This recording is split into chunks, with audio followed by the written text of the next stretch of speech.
કાજલ બુલેટિનમાં આપનું સ્વાગત છે। હું છું અજીઝ ઝુપેલવાલા। સમાચારમાં વાત કરીએ તો ગત તારીખ 18મીએ 12 બાળકો અને 2 શિક્ષકોનો સહિત 14 લોકોના હોડી દુર્ઘટનામાં મરણ પામેલા બાળકોના પરિવાર સાથે તેઓના દુઃખમાં સહભાગી થવા આજે શિવજી કી સવારી પરિવારના તેમજ સુવર્ણ સંકલ્પ ફાઉન્ડેશન સંસ્થાના મયંકભાઈ પટેલ, હિમાંશુભાઈ પટેલ તેમજ માંજલપુરના ધારાસભ્ય શ્રી યોગેશભાઈ પટેલ દ્વારા પીડિતોના ઘરે જઈ અને તેઓના દુઃખમાં સહભાગી થઈ તેમના પરિવારજનોને ₹1,01,000ના ચેક અર્પણ કરવામાં આવ્યા હતા। રિપોર્ટ સાદિક કાજલવાલા। હરની તલાવમાં જે બધું દુઃખદ બનેલો એમાં 12 બાળકો અને 2 શિક્ષિકાના મોત થયા। હવે 19 તારીખે ઉષાગરે જે પ્રેસ એમાં રામજી જ્યારે અયોધ્યામાં પધારવાનું થાય દરેક કાર્યક્રમો અને જે બાળકો જે શિક્ષિકા એટલે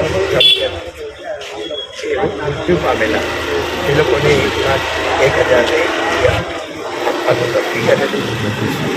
પરંતુ કલેક્ટર કચેરીમાંથી જ્યારે અમે રિપોર્ટ માંગ્યો તો 14માંથી 2 જણનો જે રિપોર્ટ હતો જેને પૈસા આપેલા એમાં થોડી તકલીફ પડેલી અને એની જે બી હતી એની માતાને બી 2 માતાઓએ વિરોધ કરેલો એટલે પૈસા કલેક્ટરે પાછા લીધેલા। પરંતુ અમે બધું ચોકસાઈ કરીને આજે થોડું મોડું થયું છે, પરંતુ દરેકને ઘેરેથી અમે 1,01,000નો ચેક આપી રહ્યા છે।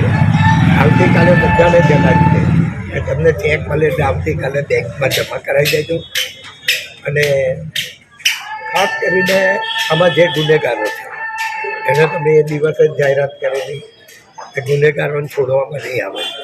સરકાર પણ આજે આ લોકોની પાછળ છે। હજુ ફરીથી 2 ગુનેગાર જે છે મુખ્ય એના 5 દિવસના રિમાન્ડ કોર્ટે આપેલા છે, પરંતુ સત્ય જે બી છે એ નીકળવાનું છે। સજા બી જે લોકો આમાં સંડોવાયેલા છે એને સજા થવાની જ છે, કારણ કે આ બહુ દુઃખદ બનાવ છે।